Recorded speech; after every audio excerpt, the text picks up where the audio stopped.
dans cette vidéo, on va voir une autre manière de copier ces photos qui va être plus pour décharger ces cartes SD vers le disque dur.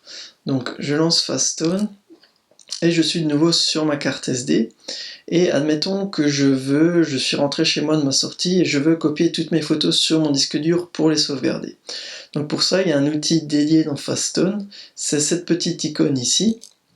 Quand je vais cliquer dessus, il va automatiquement me sélectionner mon lecteur de cartes. Mais je peux aussi sélectionner un autre dossier. Alors ici, je vais sélectionner un sous-dossier sur ma carte avec toutes les images qui ont été prises en janvier pour que ça aille un peu plus vite. Ensuite, ici, j'ai trois options pour filtrer mes images. Alors, si je veux, par exemple, si je veux pas décharger toute ma carte, mais seulement certaines images, je vais pouvoir, par exemple, donner une date ou une plage de date.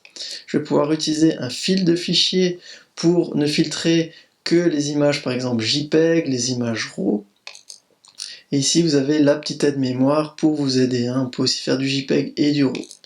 Et ça peut être aussi un nom. Donc ici, je filtre par exemple juste les fichiers JPEG, mais je peux aussi filtrer que les fichiers qui ont le mot ciel dedans. Donc qui commencent par quelque chose, qui ont ciel dans le nom, et qui finissent par JPEG. Donc là, c'est des choses assez puissantes, assez avancées, qui nous intéressent pas forcément. Donc ça, je ne vais pas l'utiliser. Et je peux aussi utiliser la sélection de fichiers. Ça, c'est très intéressant parce que je vais vraiment pouvoir voir mes photos et rapidement les sélectionner. Je peux sélectionner vers où je vais les copier. Alors par défaut, ça va dans votre dossier images. Et vous pouvez automatiquement créer des sous-dossiers par année et mois, jour. Donc ça vous copiez les photos dans vos dossiers images. Ensuite, par exemple ici 2020, janvier, et vous pouvez même aller jusqu'au jour. Donc ça c'est très pratique. Vous pouvez absolument tout automatiser. Moi, je préfère donner mon dossier et créer mon dossier moi-même parce que je donne des mots-clés pour mieux retrouver mes images.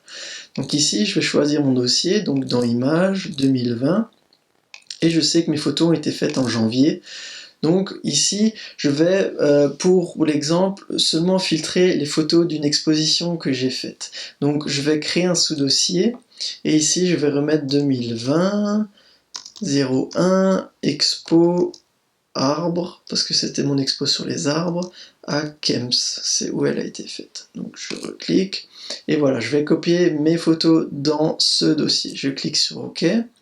Alors ici, je ne vais pas créer de sous-dossier, donc je ne mets rien comme sous-dossier. Et on peut aussi renommer ces fichiers. Alors si je ne le fais pas, il va juste copier les fichiers, ça c'est ce que je ferai personnellement, mais aussi on peut aussi les renommer. Et alors on peut donner des mots-clés, par exemple ici j'ai mis Expo Kems, et grâce aux exifs, on sait quand la photo a été prise, on peut aussi intégrer l'année, le mois et le jour dans le nom de son fichier. Alors ici par exemple il y aura l'année, le mois et le jour. Ce que je vous conseille c'est de laisser le $F, ici vous avez aussi le pense-bête qui vous donne tout ce que vous pouvez utiliser. Et moi je vous conseille de laisser le nom du fichier original parce que si vous avez des photos qui ont été prises la même minute, il va les renommer en par exemple minute 25 et vous aurez deux fichiers qui s'appelleront pareil, donc ça n'ira pas. Donc surtout laissez le nom du fichier qui est unique, le nom du fichier original. Et donc voilà, donc ça, pour l'exemple, je vais laisser ça. Donc tous mes fichiers s'appelleront Expo Kems 2020 01 22 je crois, avec le nom du fichier original derrière.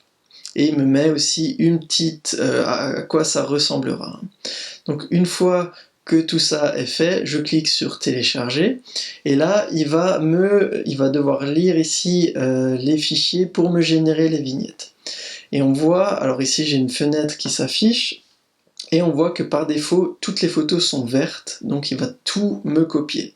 Alors ici, comme j'ai dit, je veux que les photos de mon expo, donc pour ça, il y a plusieurs méthodes. Alors si on clique sur une photo, ça va la sélectionner, elle va se mettre en vert, mais on peut bien sûr en sélectionner plusieurs. Donc soit on maintient la touche CTRL enfoncée et on clique sur chaque photo, mais ici le plus simple, vu que j'ai une plage d'images, je sélectionne la première, je vais visualiser la dernière, je reste appuyé sur majuscule ou shift, c'est la petite flèche vers le haut, et je clique sur la dernière. Et voilà, il m'a sélectionné toute ma plage d'images.